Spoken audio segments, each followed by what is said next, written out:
Hello guys. सो आपका series में स्वागत है। हम लोग यहाँ पर लॉन्च कर रहे हैं बैच, फाउंडेशन बैच, जो पहले से ऑलरेडी लॉन्च हो चुका है कल, और मैं उसमें आपको पढ़ाऊँगा basic concepts of physics. Basic concepts of physics, okay. तो जिनको नहीं पता है मैं बता दूँ, my name is Pranjul Pandey. मैंने ऑलरेडी चैनल पे सिर्फ एक ही क्लास ली है, जिसमें मैंने संडे को एक दिन COP का बात किया हुआ था। तो ये फर्स्ट हमारे आपका इंट्रोडक्शन है। I have done my masters from IIT Patna. मैं 5 साल से पढ़ा रहा हूँ गेट, ESC, SSC, JEE के बच्चों को, और जो सब्जेक्ट्स हैं हमारे जो अलग मैं पढ़ा रहा हूँ, जियो टेक्निकल, इन्वायरमेंटल, जिनकी क्लासेज ऑलरेडी चल रही हैं वो अलग, ठीक है। दूसरा, जिसको प्लस का सब्सक्रिप्शन यहाँ पर लेना हो, उसके फ़ायदे ये हैं कि लाइव की क्लासेस चल रही है, हमारी लाइव क्लासेस वहाँ पर चल रही है। क्रैश कोर्स है, हमारे क्रैश कोर्स अलग अलग एग्ज़ाम के लिए चल रहे हैं। रैंक इंप्रूवमेंट बैच चल रहे हैं, ऑलरेडी सब रनिंग में हैं। हमारी हर हफ्ते वहाँ पर टेस्ट होता है, क्विज़ होते हैं, डाउट क्लियरिंग क्लास होती है हर चौथी, और आप किसी भी मीडियम में पढ़ सकते हैं, ओके। अगर हम लोग यहाँ पर बात करें, आपको अगर सब्सक्रिप्शन लेना है तो लेना कैसे, आप गोल सेलेक्ट करिए लेफ्ट हैंड साइड कॉर्नर पे। आपका अगर प्लान गेट ESC का है तो आप गेट EC सेलेक्ट करिए, और वहाँ पर आप गेट सब्सक्रिप्शन पे क्लिक करिए। जब ऐसा आप करेंगे तो आपको कुछ ऐसा मेनू मिलेगा, जहाँ पर आप अपने अकॉर्डिंगली आप मंथ सेलेक्ट कर लीजिए, जितने मंथ्स का आपको सब्सक्रिप्शन लेना होगा, और उसके साथ साथ में आप प्रांजुल टेट का कोड लगा सकते हैं, जिसके आपको 10% का डिस्काउंट मिल जाएगा, ठीक है। और मैं अगर बात करूँ आपसे टेक्निकल चैनल्स में, तो गेट CE पे तो आपको पता ही है, जो आप यहाँ पे एक टेलीग्राम का चैनल है गेट CE का, जहाँ पे आपको सारी अपडेट्स मिल जाएंगी। यूट्यूब में मैं अभी जो ये क्लास ले रहा हूँ गेट CE पे ले रहा हूँ, जिसमें मैं पूरा बेसिक फिजिक्स की बात करूँगा। और अनअकैडमी SSC JEE में मैं क्लासेस ले रहा हूँ, जहाँ पर सिलेक्शन थ्रू क्वेश्चन की सीरीज चल रही है 3000 क्वेश्चंस की। उनको अगर आपको देखना है आप देख सकते हैं, है ना। चलिए, तो हम लोग यहाँ पर शुरू करते हैं।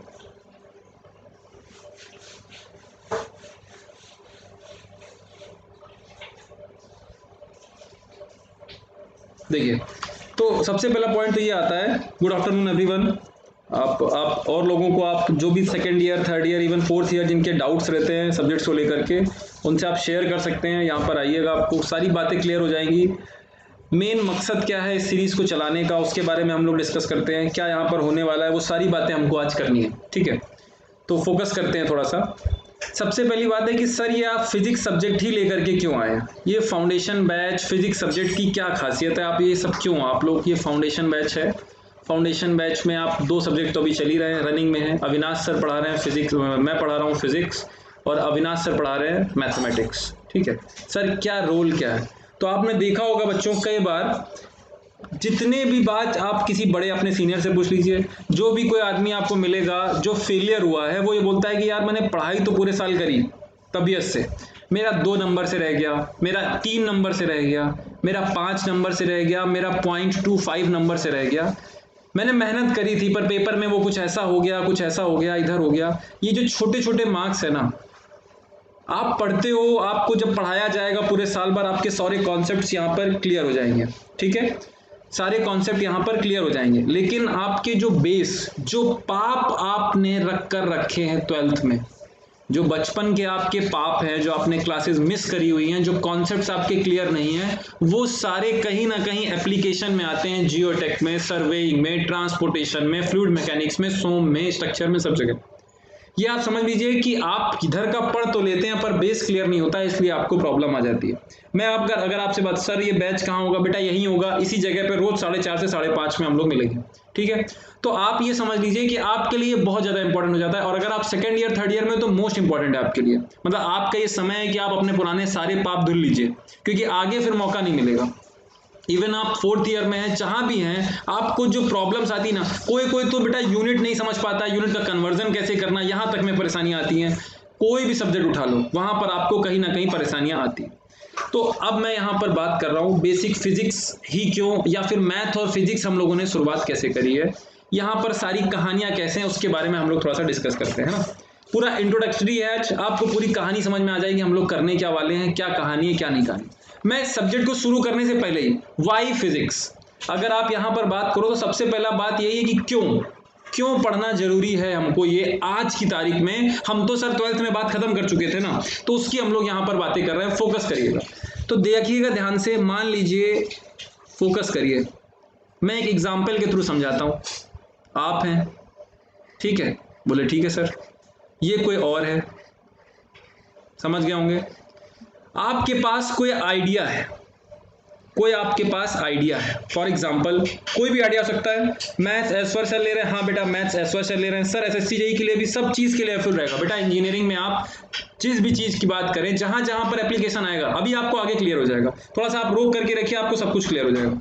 तो आपके पास कुछ आइडिया है, जैसे कि आपके पास कोई पार्टनरशिप का आइडिया है, हो सकता है आपके पास पार्टनरशिप का आइडिया हो। आप फ्रेंडशिप करना चाहते हो, आपके पास फ्रेंडशिप का आइडिया हो। आप साथ में मिलकर के पढ़ाई करना चाहते हो, आप कोई प्रोजेक्ट पे काम करना चाहते हो, उसका आइडिया हो। ये आपका कोई आइडिया है, ओके। इस आइडिया को आपको यहां तक लेकर के जाना है। अगर आपको अपने आइडिया को बेटा यहां तक के लेकर के जाना है तो किसी ना किसी मीडियम को आपको यूज करना पड़ेगा, जो कि आपका एक तरीके से क्या होगा, लैंग्वेज, जो कि आपका एक तरीके से होगा फोकस करना, language. Okay sir, done. Sir हम भी हिंदी जानते हो, अरे ऐसा नहीं है ना, फंस गया। मान लो ये हिंदी में है वहां से, ये इंग्लिश में है, आपकी वोकैब स्ट्रांग नहीं है, आप कहना कुछ चाहोगे और कह कुछ और दोगे। आपकी बात, और ऐसा होता भी है कई बार, आप मारे जाते हो गिरा गिरा के, ऐसा होता है। तो कुल मिला के आपको यहाँ पर, यहाँ से यहाँ अपना ये आइडिया जो कि अलग अलग प्रकार का था, उसको यहाँ से यहाँ ले जाने के लिए लैंग्वेज की जरूरत पड़ रही थी। अगर ये लैंग्वेज आसान नहीं हुई, अगर आपको ये लैंग्वेज सही से नहीं पता हुई, तो ये आइडिया ट्रांसफर करने में दिक्कत आएगी। रिलेट करते हैं बेटा, रिलेट करते हैं। बात ये है फिजिक्स, ये जो फिजिक्स है ये हमारा आइडिया है, एक तरीके से ये हमारा आइडिया है। फिजिक्स मतलब ही है बेटा नेचर के बारे में समझना, टू अंडरस्टैंड द नेचर। सब कुछ अंडरस्टैंड द नेचर, जो आपके आसपास में हो रहा है। बोले न्यूटन्स का लॉ, एप्पल गिर गया, ये हो गया, वो हो गया, पूरा आपका जो नेचर में हो रहा है वो अंडरस्टैंड करना, ये आपका आइडिया है। और ये अंडरस्टैंड करने में जो मदद करता है, जो हमारा आइडिया ट्रांसफर करने में मदद करता है, वो हमारी है मैथमेटिक्स। मैथमेटिक्स, इसीलिए हम बेटा ये आपके दो सब्जेक्ट लेकर के आए हैं। फिजिक्स जो कि आपको कॉन्सेप्ट को समझने में हेल्प करता है, और उस कॉन्सेप्ट को आसानी से समझने के लिए हमारा मैथमेटिक्स जो है यूजफुल होता है। सर एक एग्जांपल के तौर पे बताइए, आपने भी सुना होगा दो हमारे मास अगर होते हैं, इफ टू मासेस, दो मासेस के बीच में जो ग्रेविटेशनल फोर्स लग रहा होता है वो मासेस के क्या बोलते हैं, डायरेक्टली प्रोपोर्शनल टू, याद है ना, क्या बोलते हैं, डायरेक्टली प्रोपोर्शनल टू द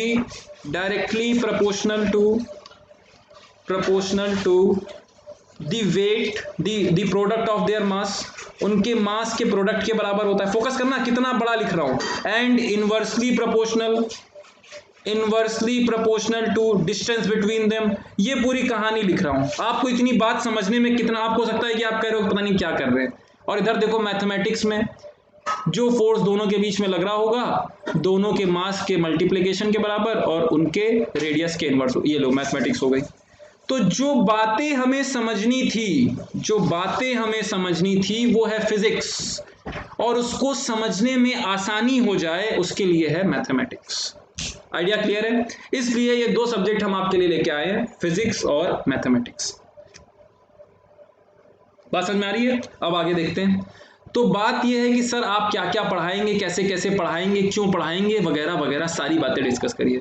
तो आज का मैं ओवरव्यू बता दूं कि आज मैं करने क्या वाला हूं। आज मैं पूरा सिलेबस आपके सामने रख दूंगा कि आने वाले दिनों में हम क्या क्या पढ़ने वाले हैं। आप अकॉर्डिंगली आप अपने लेक्चर्स जो है हमसे बातचीत करते हैं, आप उनको अटेंड कर सकते हैं कि भाई हमारे लिए ये चीज़ें इंपॉर्टेंट है, फोकस है।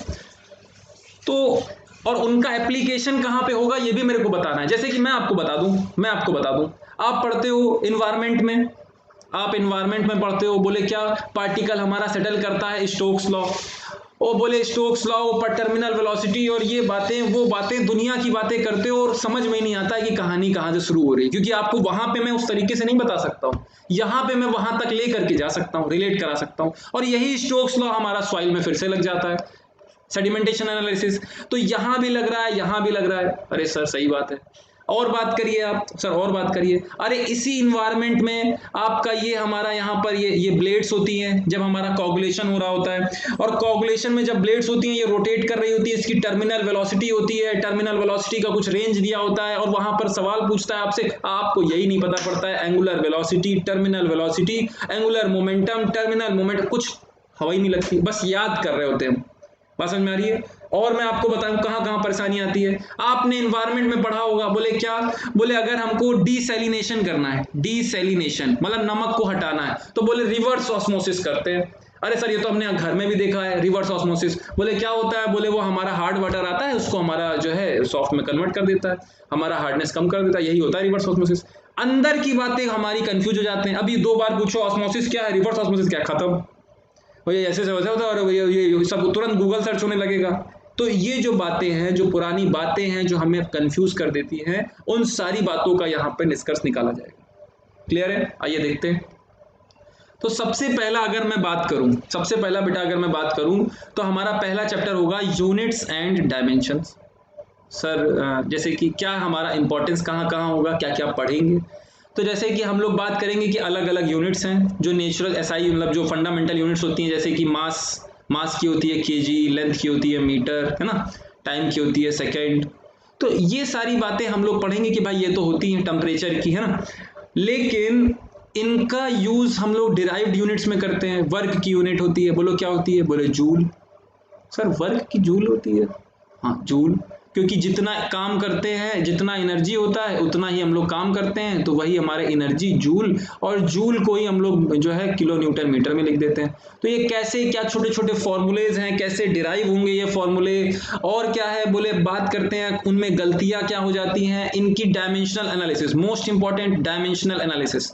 बोले वो MLT वाला जो खेल है, आपको भी याद होगा, आप कहीं ना कहीं परेशान हुए हैं, बकिंगम पाई मेथड, फ्लूइड मैकेनिक्स याद करिए बालक, फ्लूइड मैकेनिक्स, अरे याद है कि नहीं याद है, पूरा डायमेंशनल एनालिसिस का पूरा चैप्टर है। अब अगर वहां पे हम लोग इतनी छोटी छोटी बातें नहीं करेंगे कि जो है हम लोग छोटी छोटी यूनिट्स कहां से क्या आया, वहां पर तो हम लोग बातें करेंगे, जो करेंगे वो करेंगे बड़ी बड़ी।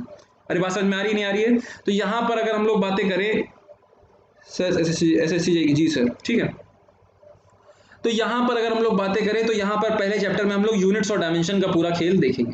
क्लियर है सबको? यूनिट्स और डायमेंशन, सारी यूनिट्स की सारी बातें कर लेंगे। आपको जैसे कि कुछ लोग इसी में कंफ्यूज हो जाते हैं कि बोले डेकामीटर क्या होगा, बोले मीटर, माइक्रोन में मीटर में कैसे कन्वर्ट करना है। सर मिलीग्राम जैसे लिखा होता है न्यूटन सेकेंड पर मीटर स्क्वायर। सर इसी में कभी डाइन बोल देता है विस्कोसिटी, कभी स्टोक्स बोल देता है किसी की वेलोसिटी, कभी सेंटीमीटर पर सेकंड, सेंटीमीटर स्क्वायर पर सेकंड बोल देता है। जैसे क्वेश्चन आ जाता है बेटा आपको परमेबिलिटी में, परमेबिलिटी क्या होता है, बोले इसकी वेलोसिटी जो है यूनिट क्या होती है, बोले वो तो सर पता होती है मीटर पर सेकंड। लेकिन अगर और बात करें, बोले इंट्रिंसिक परमेबिलिटी क्या होती है, लो खत्म हो जाता है खेल। इंट्रिंसिक परमेबिलिटी के नाम आते ही आपकी परमेबिलिटी निकल जाती है, कहीं कुछ बचता ही नहीं है आपके पास, आप फिर तुक्का लगा रहे होते हो, आपको कॉन्सेप्ट ही नहीं क्लियर हो पाते। बात समझ में आ रही नहीं आ रही है? विस्कोसिटी जैसे आपने पढ़ा है न्यूटन सेकंड पर मीटर स्क्वायर, अचानक से जो है जो क्वेश्चन बदल जाता है यहाँ पे, और वो बोल देता है केजी सेकंड पर मीटर स्क्वायर में करना है, या फिर केजी हमारा जो है मिनट पर सेंटीमीटर स्क्वायर में करना। आपका खेल खराब होने लगता है, आपकी तबियत खराब होने लगती है, आपको बुखार आने लगता है। तो ये सारे जो कन्वर्जन्स होते हैं यूनिट में, जिसमें आपको दिक्कतें आती हैं। अब ये दिक्कतें किस किस सब्जेक्ट में आ सकती है ये भी देख लीजिए। फ्लूइड मैकेनिक्स सबसे ज्यादा डायमेंशनल, सीधे सीधे चैप्टर ही होता है आपका फ्लूइड मैकेनिक्स। और अगर आप बात करें सोम, आपको भी पता है सोम में आपको क्या क्या पढ़ना है, बोले डिफ्लेक्शन पढ़ना है, जो है main cashier force, bending moment, deflection, CG MI सब कुछ पढ़ लेना उसी में। अरे सोम मतलब उसे पीछे चले जाओ, सिविल मैकेनिक्स का ही तो मॉडिफाइड हो गया, स्ट्रेन ले लिया। तो सिविल मैकेनिक्स में आपको सब जगह अगर यूनिट्स नहीं क्लियर है तो आपकी प्रॉब्लम्स जो है बढ़ती रहेंगी। इतनी बातें क्लियर है? ठीक है सर, तो ये चैप्टर आपका हेल्पफुल करेगा इन सारी चीजों में। अरे मैं बताऊं क्या, एप्लीकेशन ये हटा दो, जितने भी सब्जेक्ट पढ़ने वाले हो सब में हेल्पफुल करेगा, क्योंकि यूनिट का तो सारा खेल ही खेल है ना। अगर यूनिट सही से क्लियर नहीं है तो ये चैप्टर आपको जो है बर्बाद करके रख देता है आगे तक। ठीक है सर, आगे देखिए। नेक्स्ट हम लोग बात करते हैं, आपने भी पढ़ा होगा मैकेनिकल प्रॉपर्टीज ऑफ, सर ये तो हमने सोम में देख रखा है, हाँ तो आपने इतने बेसिक लेवल पर नहीं देखा होगा, आपको सीधे सीधे आंसर बताए जाते हैं। जैसे कि अरे ये BMC में भी आता है, भैया ये स्टील है, ये वुडन है, स्टोन्स की बातें कर रहे हैं, बोले वहां पर किसकी क्या प्रॉपर्टी है, हम लोग इलास्टिक बिहेवियर कहाँ तक आता है, हुक्स लॉ कहाँ तक वैलिड होता है। सर ये सब हमने थोड़ा थोड़ा तो देखा है, तो बस उसी थोड़े थोड़े को हमें बढ़ाना है, उसी थोड़े थोड़े को हमको क्या करना है, बढ़ाना है। स्ट्रेस स्ट्रेन की रिलेशनशिप क्या होगी, यंग्स मॉडुलस क्या होगा, बल्क मॉडुलस क्या होगा, शियर आपने सुना होगा सोम में, अचानक से वो शियर में कभी जो है 5/2 हो जाता है, गामा/2 जाता है, गामा/2 जोड़ देते हैं, आधा कर देते हैं, 5x/2 को गामा XY बोल देते हैं। सर क्लियर नहीं हो पाता कि कहाँ पे सवाल निकल गया है। तो इनका जो मेन बिहेवियर होगा वो होगा सोम में एक तो, और साथ ही साथ अरे मैकेनिक, तुम ये बात समझ लो, जहां जहां मैकेनिक्स आ रहा है वहां पे सब जगह होगा। इवन मैं आपको बता दूं कि यहाँ पर लिखा नहीं हुआ है लेकिन इसका रोल सॉइल मैकेनिक्स में भी है। सर सॉइल मैकेनिक्स में कैसे? अरे ये पॉइजन रेशियो याद करिए, फाउंडेशन के सवाल हम लोग जब करते हैं तो हमारा फाउंडेशन के सवाल में सेटलमेंट की बातें करता है, कंसोलिडेशन में भी हमारा इलास्टिक सेटलमेंट की बातें करता है, पॉइजन रेशियो आ जाता है। अरे बात समझ में आ रही नहीं आ रही है? अगर आपको यंग्स मॉडुलस नहीं हो तो सॉइल में यंग्स मॉडुलस भी लग जाता है आपका। सॉइल का बिहेवियर वहां पर कैसा है, बोले इलास्टो है, प्लास्टिक है, क्या है क्या नहीं, तो ये सारी बातें सॉइल में भी रिलेट हो जाती हैं, सोम में भी रिलेट हो जाती हैं, फ्लूइड मैकेनिक्स में भी रिलेट हो जाती हैं। जैसे हम लोग बात करते हैं कंप्रेशन क्या होता है, अलोंग द एक्सेस, अगर हम लोग दबा रहे हैं, टेंशन क्या है, बोले अलोंग द एक्सेस, हम लोग अगर उसको टेंसाइल फोर्स दे रहे हैं। शियर क्या है, बोले प्लेन के अलोंग, सर ये सब तो पता है। बोले टॉर्सन क्या है, बोले सर्कुलर में अलोंग द उसकी जो है एक्सेस के अराउंड उसको हम रोटेट कर रहे हैं, तो बोले वो हो गया। बेंडिंग क्या है, बेंडिंग तो हम इतनी बेंडिंग हमको पढ़नी है अपने जीवन की, पूछिए मत। ये हमारा बीम है, इसमें लोड लग रहा है, ये लो बेंडिंग, हर जगह पे बेंडिंग ही है। अब बेंडिंग की वजह से जो स्ट्रेस होंगी, बेंडिंग की वजह से भी कंप्रेसिव आएगा, बेंडिंग की वजह से भी टेंसाइल आएगा, बेंडिंग स्ट्रेस की वजह से भी कंप्रेसिव आएगा, बेंडिंग स्ट्रेस की वजह से भी टेंसाइल आएगा, उसको बोलते हैं bending stresses. Bending compressive, bending tensile, और direct compressive, direct tensile, RCC पढ़ो चाहे स्टील पढ़ो, सब मिलता है ये घूम घूम के। हमको वहां पे पिक्चर ही नहीं क्लियर हो पाती है कौन सा बेंडिंग कहाँ किसकी। अब यहाँ पे जैसे वहां बोलता है कि डायरेक्ट स्ट्रेस में वैल्यू जो है कम रहती है और बेंडिंग स्ट्रेस में स्ट्रेंथ की वैल्यू ज्यादा ले लेते हैं, ऐसा क्यों है, ऐसा क्यों नहीं है, क्या बातें हैं, ये सब बातों को हमको क्लियर करना होगा। बोले और सर, अरे और इधर देखो, बोले हम लोग स्ट्रक्चर पढ़ते हो, स्ट्रक्चर में क्या पढ़ते हो, बोले स्टिफनेस मेथड, स्टिफनेस मेथड, और क्या बोलते हो फ्लेक्सिबिलिटी मेथड, सब आता कहाँ से? अरे ये स्प्रिंग है, स्प्रिंग में हमने लोड लगाया एफ का, जब हमने लोड लगाया एफ का तो बोले ये एक्स नीचे आया, तो हमारा क्या फॉर्मूला होता था, बोले एफ बराबर के एक्स। यहाँ पर के क्या होता है, स्टिफनेस, मतलब होता क्या है, फोर्स पर यूनिट डिफ्लेक्शन। एक यूनिट डिफ्लेक्शन को चलने के लिए कितना फोर्स लगाना पड़ा, यही कितनी ताकत हमारी लगानी पड़ी, क्योंकि वही उसकी स्ट्रेंथ थी। वैसे ही हम लोग फ्लेक्सिबिलिटी होता है, फ्लेक्सिबिलिटी होता है 1/k, और 1/k का मतलब हो गया एक्स अपॉन में एफ, एक्स अपॉन में, मतलब एक यूनिट डिफ्लेक्शन कराने के लिए एक यूनिट अगर हम फोर्स लगा देते हैं तो कितना डिफ्लेक्शन हो जाएगा। अरे जैसे कि आपकी स्पीड होती है ना 20 किलोमीटर पर आवर, इसका मतलब क्या होता है, बोले एक घंटे में कितने चलते हो, बोले 20 किलोमीटर। वैसे ही स्टिफनेस क्या है, एफ अपॉन में के एक्स, तो एफ अपॉन में के एक्स का मतलब क्या, एक्स की अगर हम लोग बात करें, एक यूनिट डिफ्लेक्शन कराने के लिए कितना फोर्स, कितनी ताकत है, स्ट्रेंथ उसकी है। और वही अगर फ्लेक्सिबिलिटी की बात करें, कितना फ्लेक्सिबल है, बोले एक यूनिट अगर हम फोर्स लगाते हैं तो कितना डिफ्लेक्शन आएगा, उसकी बात कर लेता है। तो ये सारी बातें आपको ये चैप्टर में हेल्पफुल करेंगी। मैट्रिक्स, अरे matrix method of structural analysis. और अगर मैं आपको बात कर दूं, स्ट्रक्चर को दो पार्ट में आप तोड़ देते हो, आपको पहले से पता होगा, आप पढ़ चुके होगे ऑलरेडी। स्ट्रक्चर्स को दो पार्ट में तोड़ते हो तो कैसे तोड़ते हो, बोले एक हमारे सारे मेथड्स फ्लेक्सिबिलिटी मेथड है और दूसरे स्टिफनेस मेथड है। अरे बोलो हाँ या ना, फ्लेक्सिबिलिटी मेथड में स्ट्रेन एनर्जी मेथड और ये सारे मेथड लगाते हो, और जो है एक ओके, तो फ्लेक्सिबिलिटी मेथड में आप स्ट्रेन एनर्जी वगैरह लगाते हो, और जो है आपका इधर लगाते हो जो है स्टिफनेस मेथड में आप लगा देते हो स्लोप, रिफ्लेक्शन, मोमेंट डिस्ट्रीब्यूशन वगैरह वगैरह। तो कौन से मेथड में क्या हो जाता है, कैसे हो जाता है, वहां मेथड्स तो पढ़ लेते हो, लेकिन उसके पीछे की साइंस क्या है, उसके पीछे की फिजिक्स क्या है, उसमें आप कहीं ना कहीं लैग कर जाते हो।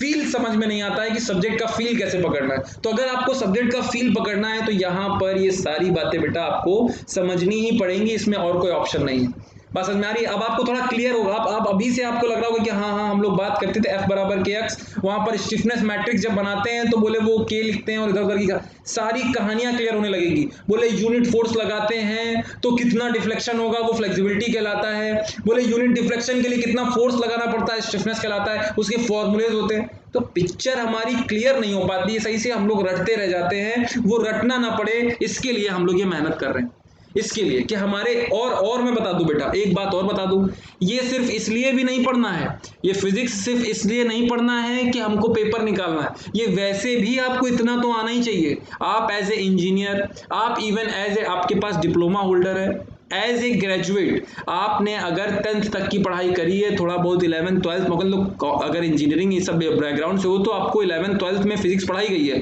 और अगर आपको, आप सोचिए ना, आप आगे एज ए आप रिप्रेजेंट करेंगे, आप ग्रेजुएट है एक तरीके से, और आपको अगर बेसिक्स नहीं क्लियर है, आपके घर में आपके आसपास किसी को आप सही से एक्सप्लेन नहीं कर पाएंगे चीजों को, तो कितनी बेइज्जती होगी। और आपको पता है कि आने वाले समय में जो छोटे वाले लोग आ रहे हैं वो कितने ज्यादा शार्प माइंडेड रहते हैं। उन्होंने आपसे एक क्वेश्चन पूछा, आप गूगल करोगे तो बहुत बेइज्जती होगी। तो कुल मिला के बात यह है कि ये चीजें आपको सारी जो है आनी ही चाहिए, एग्जामिनेशन पॉइंट ऑफ व्यू से तो बहुत इंपॉर्टेंट है, और पर्सनल लेवल पर भी ये बहुत इंपॉर्टेंट है, ये आपको आना ही आना चाहिए। क्लियर है बात? तो ये हमारा हो गया मैकेनिकल प्रॉपर्टीज। और मैकेनिकल प्रॉपर्टीज की खास बात ये है, मैं आपको बता देना चाहता हूँ, मैकेनिकल प्रॉपर्टीज सोम और फ्लूइड मैकेनिक्स में आपको हेल्प कर ही रहा है, स्ट्रक्चर में आपको हेल्प करेगा, स्ट्रक्चर में आपको हेल्प करेगा, और साथ ही साथ सॉइल में हेल्प करेगा। ये सारी चीजें आपको कहीं ना कहीं वहां पर आपको समझ में अभी नहीं आता है। सॉइल की शेयर स्ट्रेंथ की बात कर लेते हैं, हम लोग पूरा चैप्टर पढ़ लेते हैं, पूरा मोर सर्कल सब कुछ पढ़ डालते हैं, और यहाँ हमें बेसिक ही नहीं क्लियर होता है कि वो कहाँ से स्ट्रेंथ बन रही है। हमें तो ये तक नहीं पता होता है कि स्ट्रेस और प्रेशर में फर्क क्या है। अब वहां पर जब सोम पढ़ेंगे तो हम इतना डीपली जाकर इतना टाइम देते हैं, पर इतना टाइम नहीं होता हमारे पास कि हम इतने बेसिक्स में जाएं। अरे बात समझ में आ रही है नहीं आ रही है? तो ये सारी कहानी यहाँ पर डिस्कस करेंगे, कौन सी क्वांटिटी एक्सटर्नल होती है, कौन सी इंटरनल होती है, ये सारी कहानियां हमें यहाँ पर डिस्कस करनी है। नेक्स्ट हम लोग बात करें तो देखो मटेरियल की हम लोगों ने बात कर ली, मैकेनिकल प्रॉपर्टी सॉलिड की। अब हम लोग सीधे सीधे फ्लूइड पे आ जाते हैं, और सीधे सीधे अगर फ्लूइड पे आ गए तो आपको पता है कि पूरी कहानी आपकी फ्लूइड मैकेनिक्स की हो गई, और साथ ही साथ जीरोटेक्निकल इंजीनियरिंग की। सर पहले इसमें एप्लीकेशन बताइए, फिर इसमें बताइएगा फ्लूइड मैकेनिक्स में। अबे फ्लूइड मैकेनिक्स में तुम्हें हम यहाँ पे अगर ये बता देते हैं ना कि जरा लिखिए, यहाँ पे लिख देते हैं, बोले यहाँ पे प्रेशर P और यहाँ पे P प्लस DP। आधे बच्चे इसी में कंफ्यूज हो जाते हैं, सर पानी तो यहाँ से जा रहा है सर, तो प्रेशर यहाँ उल्टा कैसे लग गया, नीचे लगना चाहिए। ये तक तो आपके हाल होते हैं। आप वहां पर बड़े बड़े क्वेश्चंस तो कर लेते हैं, आप SSC JEE के मेंस, आप इंजीनियरिंग सर्विसेज के मेंस के क्वेश्चन तो कर डालते हैं, लेकिन ये आपके बेसिक्स ना क्लियर होने की वजह से आपको प्रॉब्लम आती है। आपने क्योंकि पाप कर रखे हैं बचपन में, और वो पाप धुलने का समय यही समय है आपको इसी समय सारे के सारे पाप धुल देने।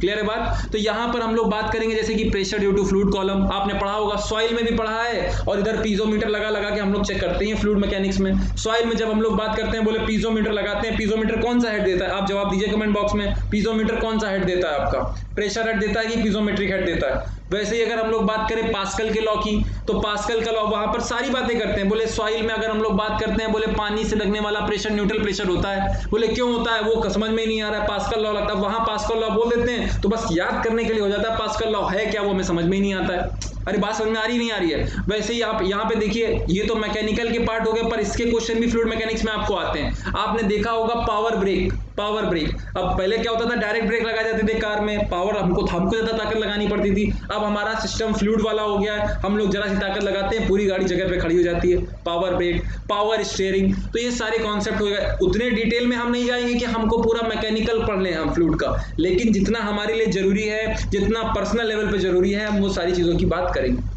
क्लियर है बेटा बातें? तो यहाँ पर हम लोग पढ़ेंगे कि प्रेशर फ्लूइड वाली बात। आप बताइए, आपने कमेंट करके बताया नहीं मेरे को, आप कमेंट करके बताइए कि जो पीजोमीटर से जो हेड मिलता है वो कौन सा होता है, प्रेशर हेड होता है कि पीजोमीटर हेड होता है? फटाफट बताइए।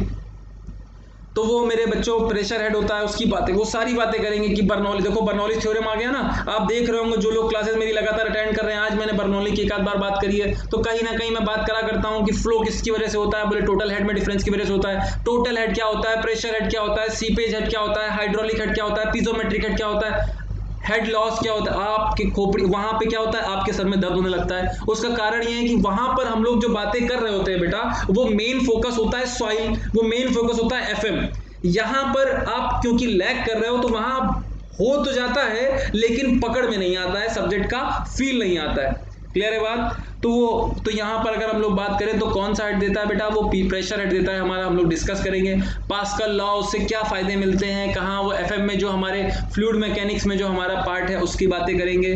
बोले इफेक्ट ऑफ ग्रेविटी, ग्रेविटी का क्या फर्क होता है, हम लोग बहुत सारी बातें वहां पर करते हैं, उसकी बातें करेंगे। ठीक है, मेन देखिए यहाँ पर और आया विस्कोसिटी का सारा खेल क्या है। विस्कोसिटी की यूनिट्स पहले ही पढ़ चुके होंगे।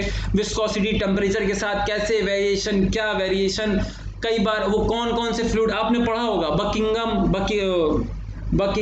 Newtonian fluid, non Newtonian fluid, Buckingham fluid, सारे अलग अलग सारे फ्लूइड्स आते हैं। कौन से फ्लूइड की क्या प्रॉपर्टी होती है, किसकी विस्कोसिटी टाइम के साथ में बदल जाती है, किसकी विस्कोसिटी समय के साथ में बदल जाती है, कौन से फ्लूइड डाइलेटेंट होते हैं, है ना, कौन से फ्लूइड डाइलेटेंट होते हैं। ये सारी बातें हम लोग यहाँ पे करेंगे, तो उनकी बातों को हम, वो वाली बातों को समझने में हमें आसानी रहे, इसलिए हम लोग यहाँ पे बातें सारी ये कर लेंगे। Stokes law most important. आपकी प्रॉब्लम ये, मैं बता देता हूँ आपको भाई, बात ये है कि हमारे स्टोक्स साहब ने ये बोला है कि जब देखो, हम अभी बार बार सवालों में क्या बताते हैं कि ये अगर पानी का लेवल है और यहाँ पर बालक एक पार्टिकल है, वो सेटल कर रहा होगा, उसकी वेलोसिटी कितनी होगी, उसकी वेलोसिटी होगी 1/18 mu GS minus 1 gamma W square, सब लोग यही रटाया करते हैं, सब सारी बात यही चल रही है। बोले हाँ, लेकिन मेन मुद्दा तो आपको ये समझ में आना चाहिए ना कि ये जब पार्टिकल नीचे जा रहा है, वेलोसिटी है इसमें वेलोसिटी छोड़ो, ये तो आपने कांस्टेंट वेलोसिटी बोल दी ना, लेकिन शुरुआत में तो इसका मास होगा कुछ ना कुछ mg,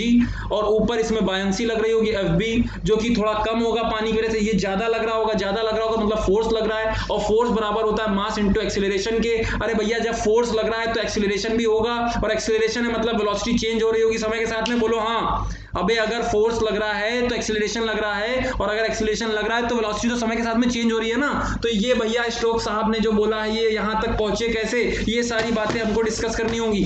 अरे बात समझ में आ रही नहीं आ रही है? तो वही स्टोक्स लॉ क्या होता है, टर्मिनल वेलोसिटी क्या होती है, stream line, turbulent flow, critical velocity, सारी बातें हमको यहाँ पर करनी होंगी। अरे क्लियर है बात, समझ में आ रही नहीं आ रही है? बातें क्लियर हो पा रही है कि नहीं क्लियर हो पा रही? अरे भैया अपना भी आप बताइए, आप भी कुछ कहिए, आप तो कुछ कह नहीं पा रहे हैं।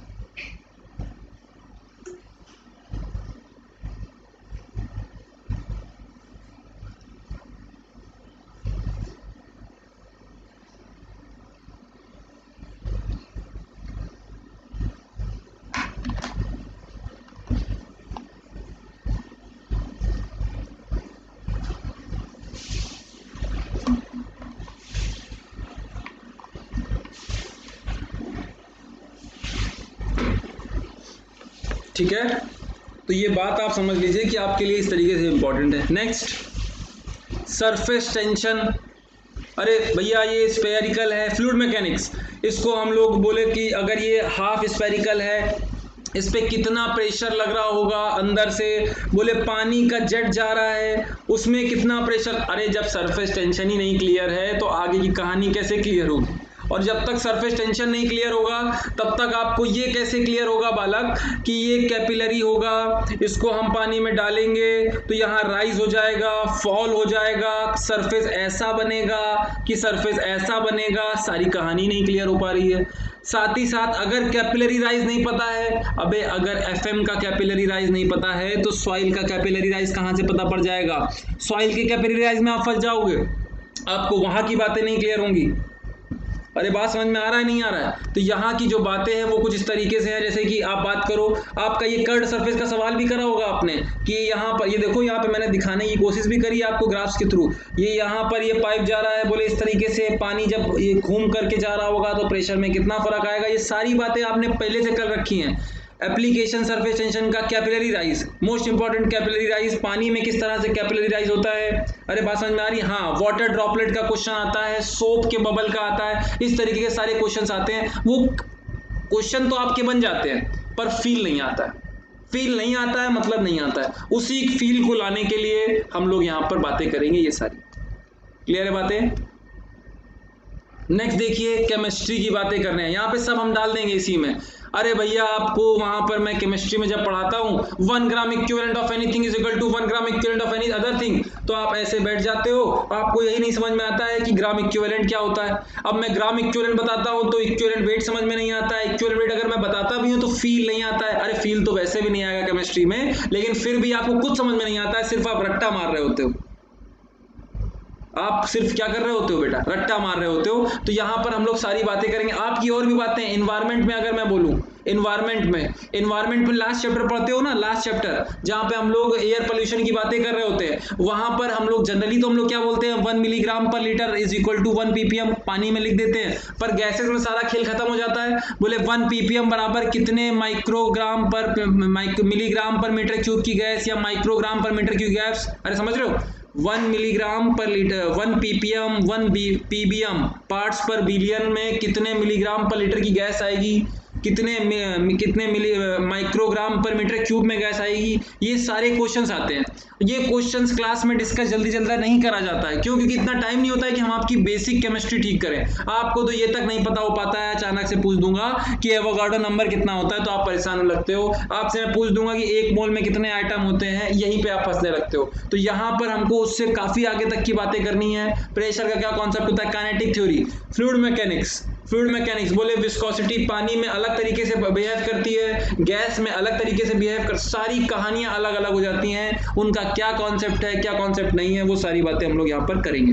क्लियर है बातें बेटा? हाँ, तो अब पहले सुनो। तो ये आपका काम क्या होना चाहिए? आपका काम ये है कि ज़्यादा से ज़्यादा लोगों को बताओ ये बात, है ना, ज़्यादा से ज़्यादा लोगों को बताओ कि इस तरीके का कोई बैच चल रहा है। दूसरी बात है कि इसको शेयर करोगे तो अपने आप पता पड़ जाएगा, और जितने लोग प्रेजेंट हैं वो कम से कम इसको लाइक करें। जितने लोग हैं अभी उतने तो कम से कम लाइक आने चाहिए। बात समझ में आ रही है? क्या पसंद नहीं आ रहा है आपको? मज़ा नहीं आ रहा है, हैं? तो देखिए, मज़ा आ रहा है तो फिर देखिए। नेक्स्ट क्या है आपका? नेक्स्ट है motion in a straight line. अब भाई ये क्या हो गया सर? अरे वहां पे सारे क्वेश्चन आपने कर रखे हैं, आप इवन आप याद करिए। अबे ये छोड़ो, इंजीनियरिंग मैकेनिक्स में तो डायरेक्ट क्वेश्चन है। अरे आप इधर आ जाओ, हाईवे हाईवे हाईवे में आपको वहीं से सारी बातें शुरू हो जाती है। बड़ी गाड़ी रुक गई, न्यूटन का लॉ लग गया, बोले वहां पे वो सर ने पढ़ा दिया आपको, क्षितिज सर ने, बोले क्या, स्टॉपिंग साइड डिस्टेंस।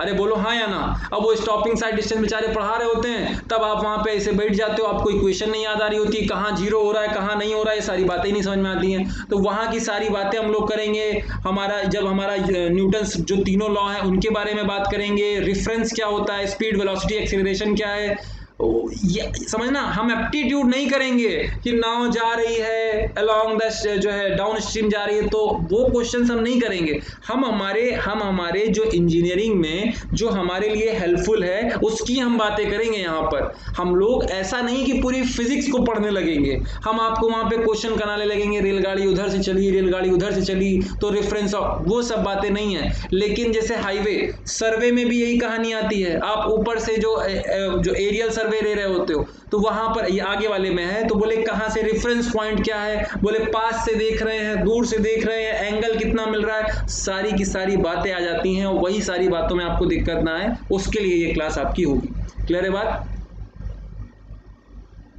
नेक्स्ट देखिए, प्लेन में मोशन। अब प्लेन में मोशन में सर, एक तो इंजीनियरिंग मैकेनिक्स तो आपको पढ़ना ही है, इंजीनियरिंग मैकेनिक्स आपने देख लिया है, पूरे सीधे सीधे सवाल आएंगे इस तरीके के आपके।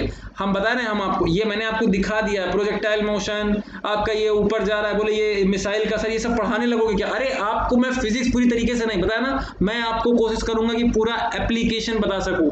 जैसे कि आपको मोशन पूरा प्लेन में क्या होता है, यूनिफॉर्म, प्रोजेक्टाइल मोशन, ये सारे आपको, जैसे देखो सर्कुलर मोशन की बात करता है, बोले वहां पर जब कर्व आता है सर, क्षितिज सर से बात करी होगी आपने, जब आपका कर्व आता है तो आप कहीं ना कहीं सुपर एलिवेशन देते हो। क्यों देते हो? क्योंकि सेंट्रीपिटल फोर्स लगने लगता है। अब वहां पे ऐसे बैठ जाते हो, सर सेंट्रीपिटल अंदर लगेगा कि बाहर लगेगा? अच्छा बाहर लगेगा, फिर वो क्या, अब वहां पे इतना टाइम नहीं है हमारे पास कि हम आपको मोशन समझाएं कि सेंट्रीपिटल में क्या कहानी हो रही है। अरे बात समझ में आ रही है नहीं आ रही है? वो सारी बातें हम लोग यहाँ पर करेंगे।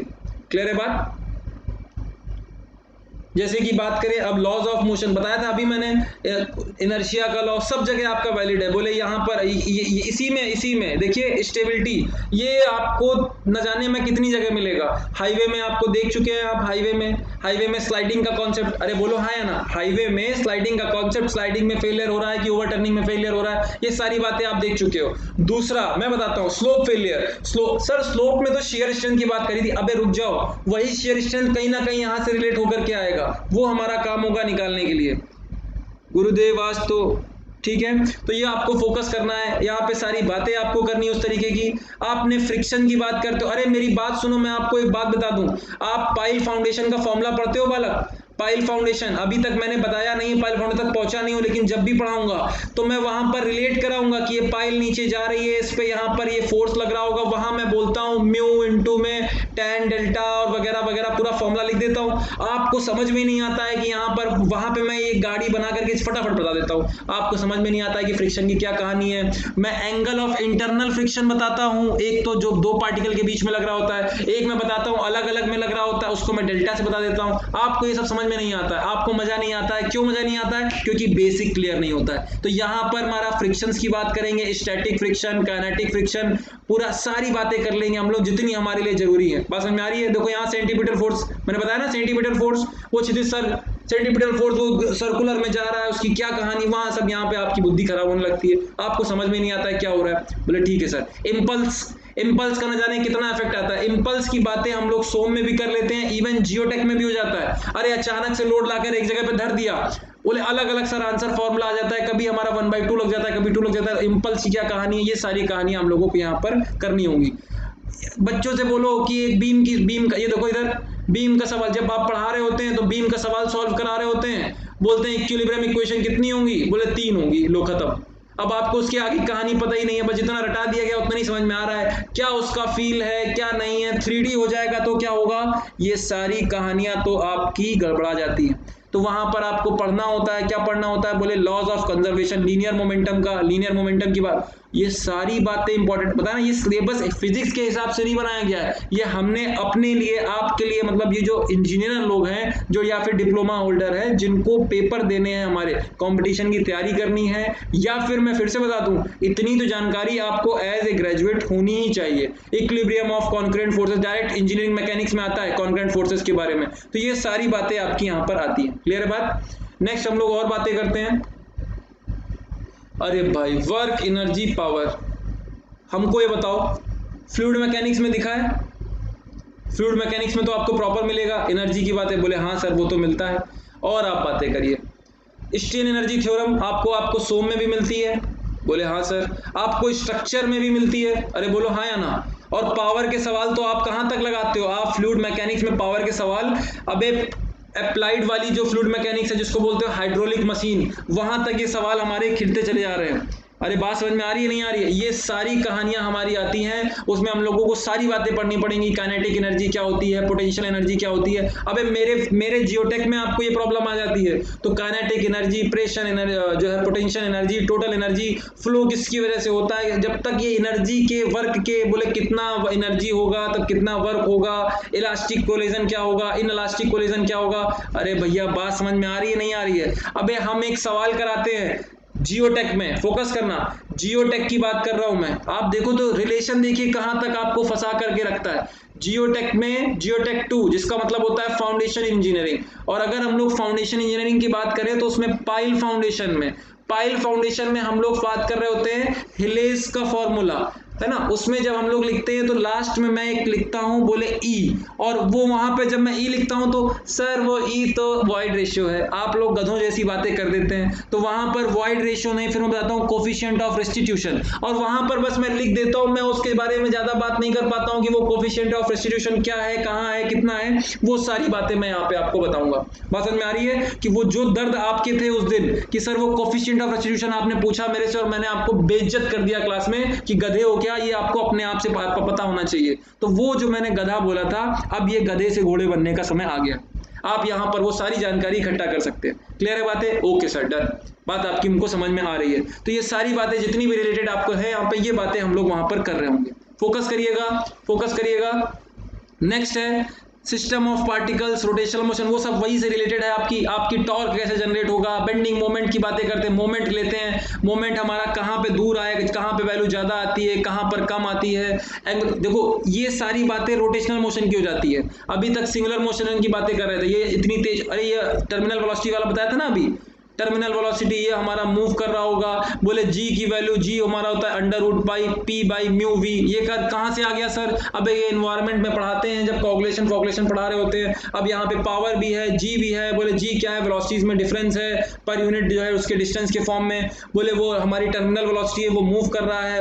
बहुत सारी बातें हैं जो कि हम लोग यहाँ पे सारी करेंगे कि फोर्स, ये सारी सर्कुलर वाली बातें हैं। और ये आपको फ्लूइड में, यहाँ पे एक सब्जेक्ट और नहीं लिखा हुआ है, फ्लूइड मैकेनिक्स में भी हेल्पफुल होती है। आप momentum of force, torque, angular momentum की बातें करते हैं कहां पर, अरे भैया इधर देखो, फोकस करो, ये आपकी पूरी वो है क्या, अरे हाइड्रोलिक मशीन में, उसमें हमारी वेन्स लगी हैं, वो नाच रही हैं, उसमें पावर कितना होगा, उसमें अब यही वहां नहीं पढ़ते, समझ में आता है मोमेंटम क्या होता है, लीनियर हुआ जा रहा है, कभी एंगुलर हुआ जा रहा है, उससे टॉर्क बन रहा है, किससे फोर्स बन रहा है, कुछ क्लियर नहीं होता है। बात समझ रहे हैं कि लीनियर मोमेंटम वहां पे सर कभी टॉर्क लिख देता है, उधर से लीनियर से कभी फोर्स लिखे दे रहा है, और जो है एंगुलर में कभी टॉर्क लिखे दे रहा है। ये सारी कहानियां हमको यहाँ पर एक एक करके डिस्कस करनी है। फोकस करिए। नेक्स्ट जो मोस्ट इंपॉर्टेंट आज, ये ऑप्टिक्स थोड़ा बहुत बचता है। ऑप्टिक्स किस में यूज होता है, सर्वेइंग में आपको लेंस वगैरह की सारी बातें करनी होती हैं।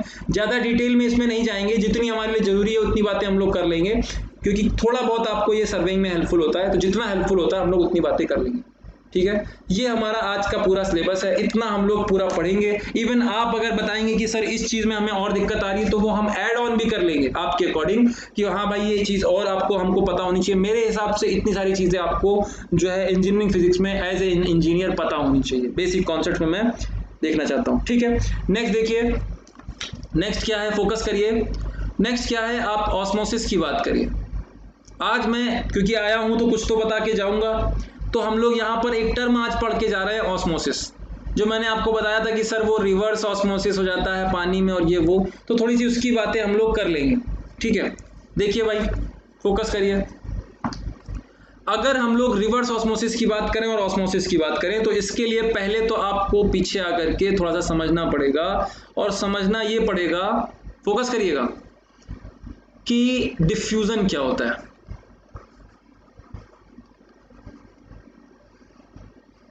अब आप जवाब दीजिए, सर कितने दिनों तक चलेगा ये? बेटा खत्म हो जाएगा, बस इतना समझ लो, जल्दी से जल्दी। फोकस हमारा रहेगा कि जल्दी से जल्दी ये खत्म हो जाए। Sir I want to take Unacademy subscription, which code should I use? बेटा ये सामने से कोड लिखा हुआ है प्रांजुल 10, आप प्रांजुल 10 यूज करिए, मजे लीजिए। समझ रहे हैं? तो यहां पर बात करिए आप डिफ्यूजन की। अगर हम लोग, फोकस करिए, मैं आप कॉन्सेप्ट बता रहा हूं, मैं आपको क्या बता रहा हूँ, अब यहाँ पर कॉन्सेप्ट बता रहा हूँ। आप इसको जो भी लोग यहाँ पे प्रेजेंट है, या आप पास में शेयर कर लीजिए। ये कॉन्सेप्ट बहुत इंपॉर्टेंट है, आसपास के लोगों के लिए कॉन्सेप्ट बहुत इंपॉर्टेंट है। आपको अपने आप सारी चीज़ें क्लियर हो जाएंगी जहाँ पर मैं बताता हूँ सारी बातें कि हमारे इन्वायरमेंट में क्या कहानी होती है, क्या कहानी नहीं होती है। अगर मैं आज की बात करूँ, आज डिफ्यूजन मतलब क्या होता है? जैसे मान लीजिए पानी आप रखिए, एक आप क्या करिए, एक हमारे पास पानी है, जैसे यहाँ पे पानी प्रेजेंट है। बोले ठीक है सर, ये हमारा पूरा पानी है। आप इसमें अगर यहाँ पर इंक ड्रॉप करेंगे, आपने यहाँ पर इंक ड्रॉप करी, क्या होगा? यहाँ पर जहाँ पर आप ड्रॉप करेंगे वहाँ पर कंसंट्रेशन हाई होगी, और यहाँ पर धीरे धीरे जो भी और बाकी की जगह वहाँ पर कंसंट्रेशन क्या है? लो है। नेचुरल प्रोसेस ही यही है कि जो चीज़ ज़्यादा होगी वो कम की तरफ जाएगी। आपका नेचुरल प्रोसेस ही यही है कि जो चीज़ बेटा ज़्यादा होगी वो कम की तरफ जाएगी। क्लियर है? पीडीएफ भी मिलेगा, सब मिलेगा बेटा, सब मिलेगा, पीडीएफ मिलेगा। तुम बोलो तो और बताओ तुम्हें और कुछ चाहिए हो, तुम्हारी जगह पेपर भी हम देने जा सकते हैं अगर तुम बोलो तो। तुम्हारी इच्छाएं अगर ये हो कि पेपर हम तुम्हारी जगह देने चले जाएं तो हम दे आएंगे जाके, ऐसी कोई बात नहीं है। पर बाई चांस की बात है, जोक्स अपार्ट, आपको पीडीएफ इसका मिल जाएगा, बिल्कुल मिल जाएगा। पर मैं यही कहूँगा कि आप नोट्स अपने पास थोड़े से बनाते चलें। जब आप कंप्यूटर के सामने बैठ रहे होते हो तो उसको एज ए मूवी मत देखिए, आप अपने नोट्स थोड़े से बनाते चलिए, ठीक है? बाकी पीडीएफ आपको मिल जाएगा, आप उसको रिफर कर एक तरीके से रखिए कि कुछ छूट जाता है तो रिफर करिएगा। बाकी आप कोशिश करिएगा कि आपके पास आपके जो है नोट्स रहें। क्लियर है? जितनी तेज मैं भाग रहा हूँ आज, उतनी तेज नहीं भागूंगा आज। मैं बस आपका समय ज़्यादा खराब नहीं करना चाहता हूँ, मैं जल्दी से जल्दी अपना पूरा पॉइंट रखना चाहता हूँ कि मेरा मकसद क्या है, हम लोग क्या करना चाहते हैं, इसलिए मैं फटाफट आपको ये सारी चीज़ें समझा दी हूँ। मैं अपना कॉन्सेप्ट जो है पूरा कंप्लीट करना चाहता हूँ, आपको बता रहा हूँ, आप अपने सारी ये चीज़ें देख लिए, ठीक है? तो हाई से लो हमारा नेचुरल प्रोसेस क्या होता है? नेचुरल प्रोसेस में देखो, हमेशा टोटल एनर्जी जहां की हाई होगी, पानी कहां से? बोले टोटल हेड, जिसका टोटल हेड ज्यादा होगा वहां से, जिसका टोटल हेड कम होगा वहां पे फ्लो होता है। तो वैसे ही हाई से लो सारी कहानी है। मतलब आप अगर ये कर दोगे तो पानी धीरे धीरे फिर यहाँ पे ये ऐसे डिफ्यूज होने लगेगा। यहाँ पर पानी में धीरे धीरे धीरे धीरे धीरे धीरे धीरे धीरे इंक डिफ्यूज होने लगेगी। क्लियर है बात? तो बोले हाई से लो होता है। बोले ठीक है, ऐसे जेईई में तब तो फर्स्ट रैंक आ जाएगा, वाह। नेक्स्ट देखिए आप, अगला जो हमारा कॉन्सेप्ट होता है वो होता है ऑस्मोसिस।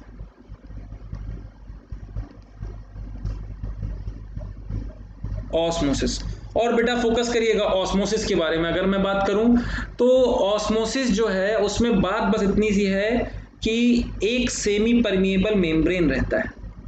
देखो कुछ बदलेगा नहीं, ऐसा देखो वो बातें नहीं करना कि सर ऑस्मोसिस से तो कुछ उल्टा हो जाएगा, और दिखता है उल्टा हो जाएगा, होगा नहीं। ऑस्मोसिस पे भी प्रोसेस, नेचुरल प्रोसेस तो क्या है, जो भी हो वो हाई से लो हो, जो भी कहानी हो वो होनी कैसी चाहिए, हाई से लो। पर सर डेफिनेशन में तो हमने कुछ और पढ़ा है, तो बात करते हैं क्या बात करते हैं, देखिए। अच्छा देखिए, आप ऐसे देखिए, आपने किशमिश देखी है, आप क्या करते हैं, पानी में लीजिए, आप पानी में किशमिश डालिए, आप पानी में किशमिश डाल दीजिए। सर डाल दी, होता क्या है, शुरुआत में छोटी होती है और बड़ी हो जाती है। फिर पानी कहाँ से? बोले ये बाहर से अंदर चला जाता है। मतलब सर यहाँ तो हमें ये समझ में आ रहा है कि किशमिश के अंदर कंसंट्रेशन ज़्यादा है। बोले हाँ, और बाहर जो है कंसंट्रेशन कम है। तो क्या सर कम से ज़्यादा की तरफ पानी मूव कर गया क्या? तभी तो हो रहा है। लेकिन सर यहाँ पे मेरे को एक डाउट हो गया, आप कह रहे हैं हमेशा हाई से लो होना चाहिए, पर यहां पर तो सर कंसंट्रेशन जहां की ज्यादा थी पानी वहां मूव कर गया। अरे बोलो हाँ या ना। डाउट अगर आएगा तभी उसका सोल्यूशन मैं दे पाऊंगा। आपको डाउट आ रहा है? बोले सर आप कह रहे हो जो भी कुछ होगा हाई से लो करने के लिए होगा, तो ऑस्मोसिस में भी हाई से लो होना चाहिए, पर मैंने देखा है कि किशमिश में सर पानी अंदर जाता है, इसका मतलब हुआ कि बाहर लो कंसंट्रेशन थी और अंदर हाई कंसंट्रेशन की तरफ पानी मूव करा। अबे बोलो डाउट आ रहा है?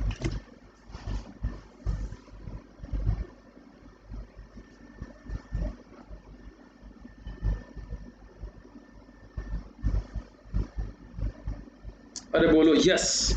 तो जब यस हो रहा है तो उसको हम लोग नो में कन्वर्ट करते हैं। तो फोकस करिएगा, ऑस्मोसिस का पूरा प्रिंसिपल क्या है। मान लीजिए यहां पर कंसंट्रेशन ज्यादा है और यहां पर कंसंट्रेशन क्या है, कम है। कंसंट्रेशन ज्यादा होने का मतलब है पानी यहां पर प्रेजेंट है, पानी यहां पर प्रेजेंट है, पानी यहां पर प्रेजेंट है दोनों तरफ में, यहां भी प्रेजेंट है, वहां भी प्रेजेंट है, यहां भी प्रेजेंट है और यहां भी प्रेजेंट है। पर इसमें जो पार्टिकल्स, जो जैसे नमक है मान लो, तो इसमें कंसंट्रेशन पार्टिकल्स हमारे ज्यादा हैं, इसमें पार्टिकल्स हमारे ज्यादा हैं और इसमें हमारे कम हैं। तो सर एक्चुअल में तो पानी यहां से यहां फ्लो करना चाहिए, कुछ तो मूव होना चाहिए हाई से लो।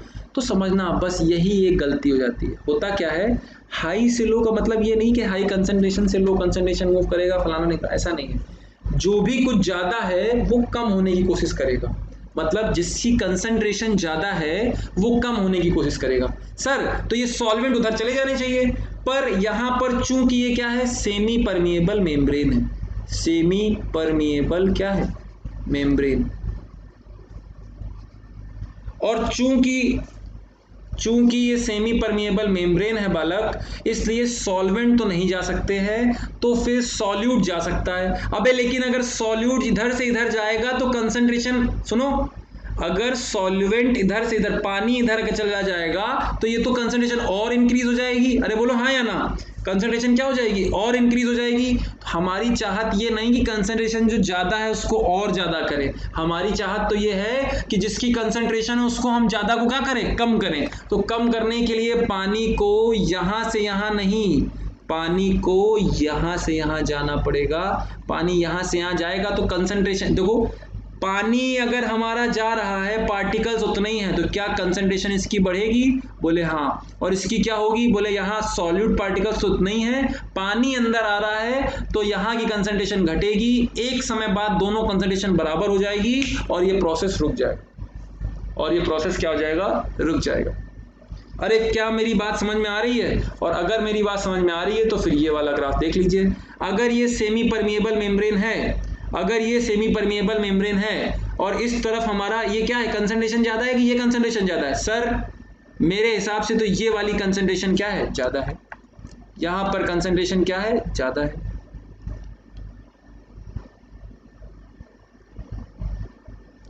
कंसंट्रेशन यहां पर क्या है सर, ज्यादा है, और यहां पर कंसंट्रेशन क्या है, कम। तो सर कानून तो ये कहता था कि यहां से यहां, लेकिन सर सेमी परमिएबल मेम्ब्रेन चूंकि प्रेजेंट है तो पानी फ्लो कर सकता है। पानी अगर यहां से यहां आया तो ये कंसंट्रेशन और बढ़ जाएगी, इसलिए पानी यहां से यहां मूव करेगा, और पानी अगर यहां से यहां बालक मूव करेगा तो हमारा कुछ सीन ऐसा हो जाएगा, कुछ समय बाद ये जो कंसंट्रेशन कम थी उसको आप क्या करोगे, बढ़ने लगेगी, बढ़ने लगेगी, और बढ़ के ये हमारी इक्विवेलेंट आ जाएगी। बोले जो ज्यादा थी, जो कंसंट्रेशन हमारी ज्यादा थी पहले, वो क्या होने लगी, बोले वो कंसंट्रेशन क्या होने लगी, कम होने लगी। तो अल्टीमेटली ये हमारा सीन बन गया, और जब ये बराबर हो जाएगा तब ये प्रोसेस क्या हो जाएगा, रुक जाएगा। इसको बोलते हैं ऑस्मोसिस। इसको क्या बोलते हैं, ऑस्मोसिस। अविनाश, फिजिक्स का क्या काम है आईएएस में, वाह, मतलब वाह वाह, क्या बात है, बहुत जल्दी आ गए आप। मतलब पूरा लेक्चर हमने समझा डाला कि फिजिक्स का क्या काम है आईएएस, पीसीएस, ईएस और दुनियादारी में, एसएससी जेईई में, और अब आप हमसे पूछ रहे हैं कि फिजिक्स का क्या काम। मतलब वाह, शाबाश, बहुत अच्छे से शाबाशी देने का मन कर रहा है, पर क्योंकि टाइम नहीं है हमारे पास तो हम यहीं पे रेस्ट्रिक्ट कर रहे हैं। आप वीडियो को दोबारा से देख लेना, आपको समझ में आ जाएगा कि क्या खासियत है। हो सकता है कि आप बहुत समझदार हो, बहुत क्या हो, समझदार हो, मतलब आपको सब कुछ आता हो, तो फिर कोई बात नहीं है। लेकिन अगर आप कहीं ना कहीं चीज़ों में लैग कर रहे हैं तो फिर आपके लिए ये चीज़ है। क्लियर है? देखिए भाई, एक प्रोसेस तो ये समझ में आ गया, ऑस्मोसिस। तो सर थोड़ा सा अब रिवर्स ऑस्मोसिस पे भी हम लोग पानी डाल दीजिए, रिवर्स ऑस्मोसिस। अब हमारा क्या होता है, जो टंकी से पानी आ रहा होता है, यहाँ पर सेमी परमिएबल मेम्ब्रेन है, जो टंकी से पानी आ रहा होता है, फोकस करना, उस पानी में कंसंट्रेशन क्या होती है, सॉलिड्स की ज़्यादा होती है, और हमारे घर में जो पानी आ रहा होता है उसकी कंसंट्रेशन क्या होती है, कम होती है। तो सर जनरली तो पानी, फोकस करना, हमें रिवर्स ऑस्मोसिस का जरूरत क्यों पड़ा? अबे ये देखो घर में, देखो घर में आपका टंकी से पानी ये आ रहा था और ये हमारे कम यहाँ था, औरों के बाहर जो आ रहा था। अगर आपका ऑस्मोसिस कराओगे तो पानी तो ये जो यहाँ घर में आना चाहिए वो वापस टंकी में जाने लगा, तो उल्टा हो जाएगा। तो ये हमें नहीं चाहिए, हमें तो चाहिए कि जहाँ कंसंट्रेशन ज़्यादा है वहाँ वाला पानी हमारे पास आता जाए और हमारा काम होता जाए। तो एक्चुअल में जब ये काम हो रहा होता है तो यहाँ प्रेशर लग रहा होता है, तो हम लोग जितना प्रेशर ये लग रहा होता है उतना ही लगा दें, अगर उसे थोड़ा सा ज़्यादा, तो यही पानी फिर वापस इधर से इधर मूव करने लगता है, जिसको बोलते हैं रिवर्स ऑस्मोसिस। क्योंकि हम नेचर के अगेंस्ट जा रहे हैं, because we are going against the nature, that is why we have to apply some external force. हमें कुछ ना कुछ एक्सटर्नल फोर्स लगाना पड़ेगा, और वही हमारे इसीलिए पूरा हमारा जो आरओ होता है सिस्टम, उसमें इलेक्ट्रिसिटी यूज हो रही होती है। तो हमारा सिस्टम क्या हो जाता है कि हम लोगों का पानी जाना तो चाहिए यहाँ से यहाँ, ऑस्मोसिस जो कि नेचुरल है, पर हम पानी को कहाँ से कहाँ ले जाते हैं, बोले हम पानी को यहाँ से यहाँ लेकर के जा रहे हैं। क्लियर है बच्चों बात? तो ये होता है रिवर्स ऑस्मोसिस। तो मैंने आज चूंकि इंट्रोडक्शन था तो मैंने एक कॉन्सेप्ट उठा लिया था बस ऐसे ही रैंडमली ऑस्मोसिस का, जो कि आजकल मतलब आपको देखने को मिलता है एनवायरनमेंट में, जो लोग पढ़ रहे होंगे उनके लिए।